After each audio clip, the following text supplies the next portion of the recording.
Consider a lemma. Now we are going to a lemma. A complex number theta is an algebraic integer. A complex number theta is an algebraic integer. If and only if the additive group generated by additive group generated by 1 theta, theta square, etc. is finitely generated.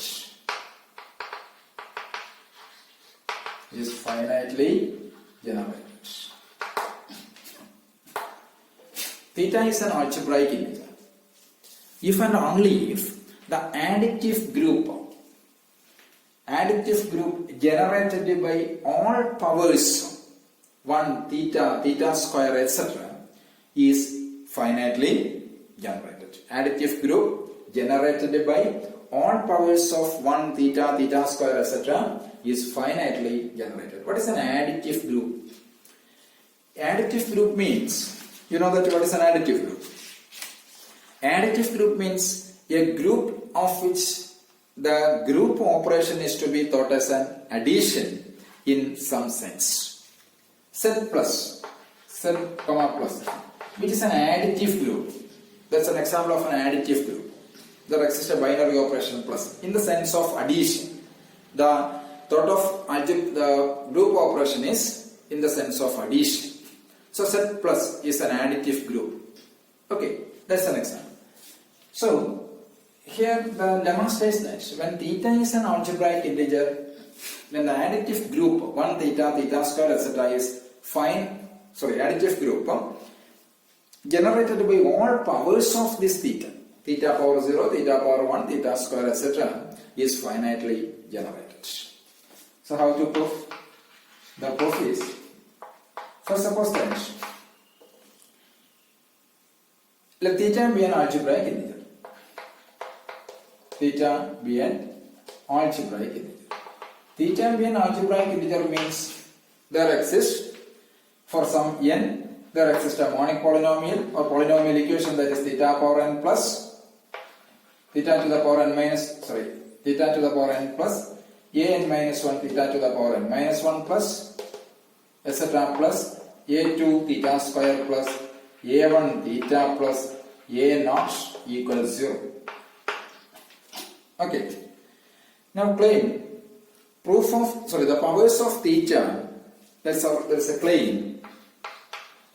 The powers of theta lies in additive group generated by, claim is the powers of theta, our claim is this one, powers of theta lie in additive group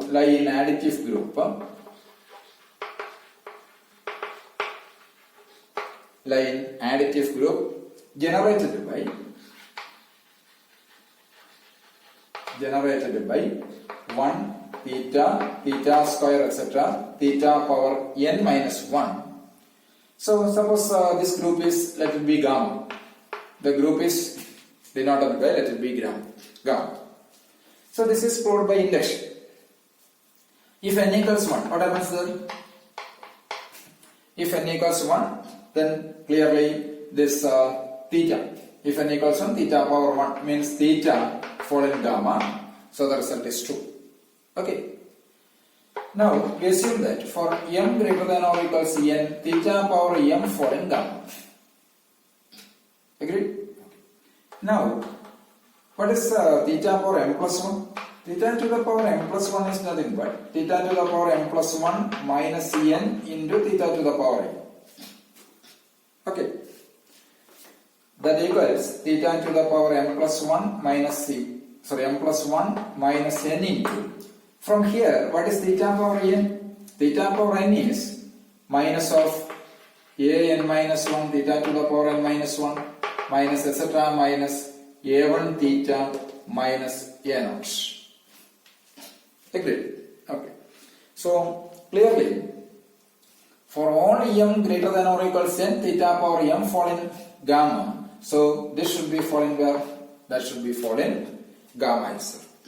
So therefore, every power, that means every power of theta lies in where? This should be falling gamma. So the product also should be present in gamma.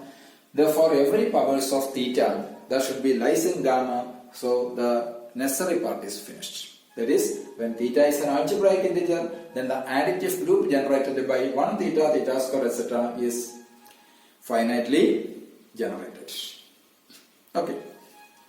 Now, reversing. What about the sufficient argument? Reversing question.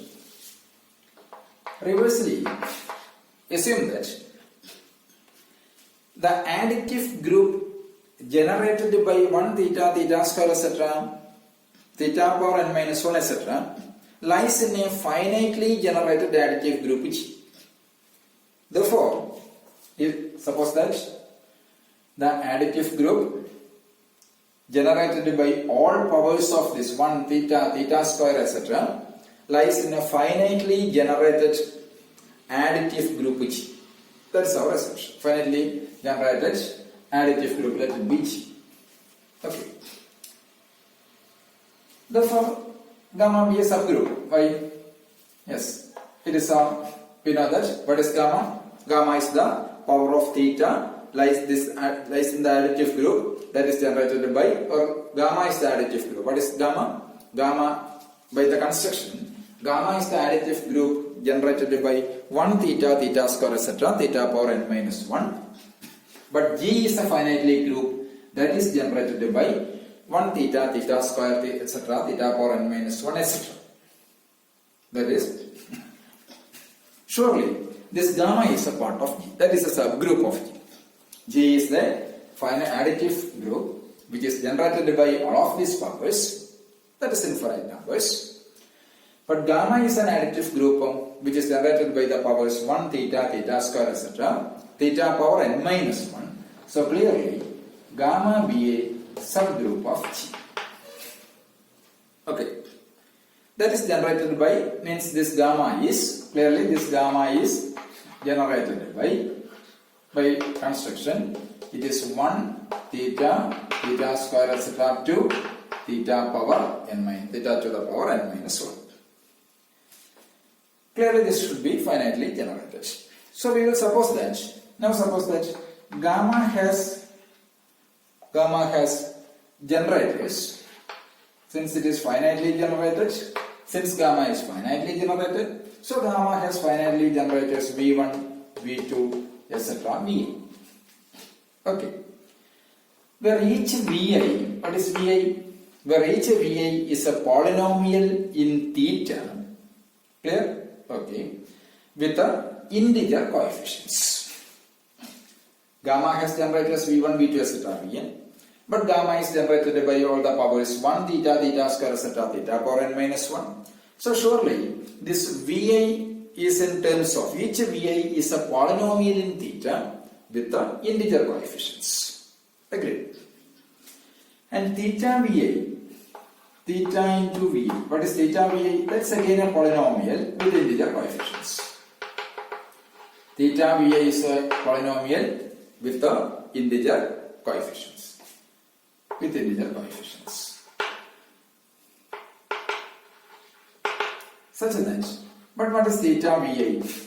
Theta Vi equals sigma j ranges from 1 to n. Theta Vi is a polynomial with integer coefficient and Vi is a polynomial in theta with integer coefficient.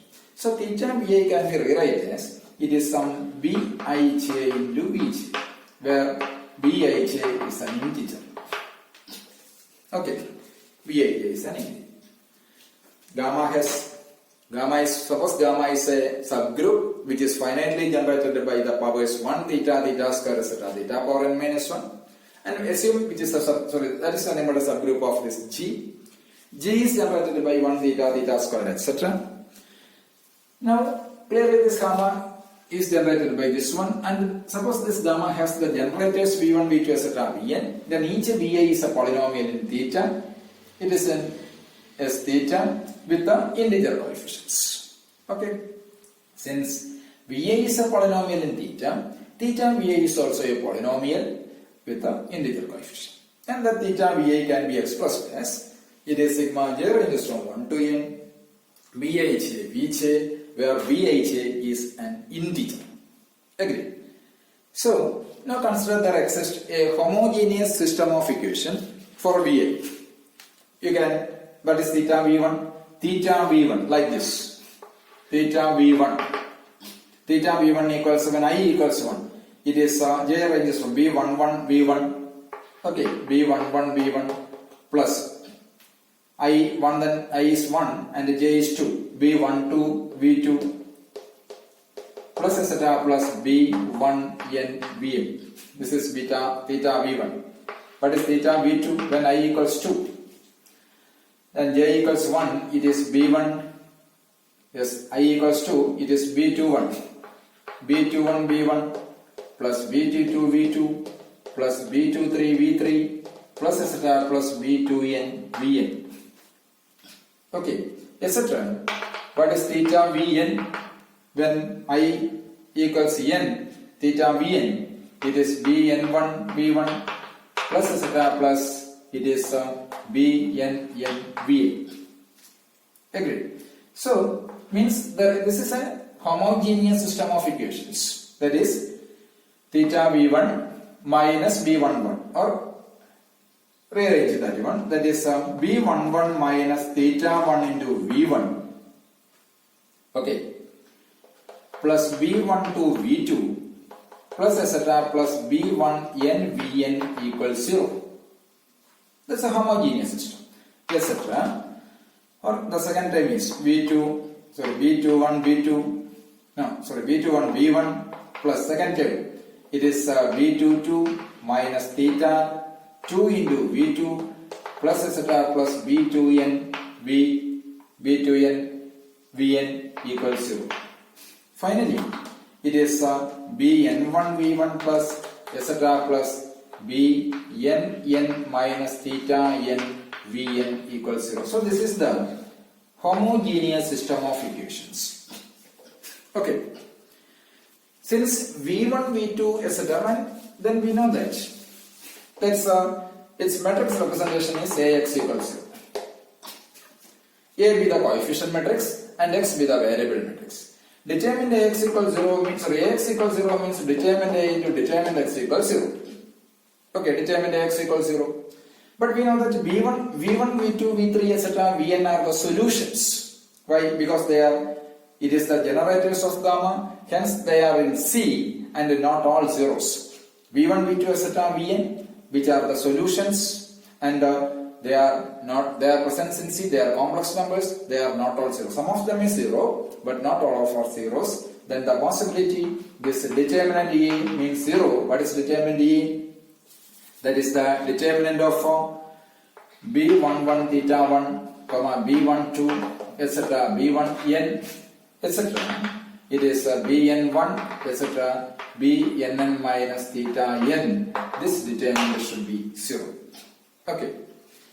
So on expanding this one, if you expanding this one, then there is a monic polynomial with an integer coefficient. This data satisfies a monic polynomial with the integer coefficients, hence that is theta is an algebraic integer. Why? Because theta satisfies and theta 1, theta 2, etc. So if you expanding this one, b11 theta, okay, theta va, not a theta 1, sorry, here it is only theta, not a theta 1, all of these are thetas. Theta va, not a theta iva, theta va, sorry. So it is b11 minus theta, b22 minus theta, bnn minus theta. Here it is again, is determined x equals 0, determined a into determined x equals 0, but v1, v2, etc., vn, they are the solutions and they are present in C, means they are complex numbers, not all of are zeros. Then the possibility, this determinant should be 0. Then if you are expanding this one, then there exists a monic polynomial which satisfies this theta with the integer coefficient. Why? Because all of these bij's are integers. Then this is if you are expanding this one, there exists a monic polynomial which satisfies theta with integer coefficients. That means this theta is an algebraic integer. So this is our proof. Clear?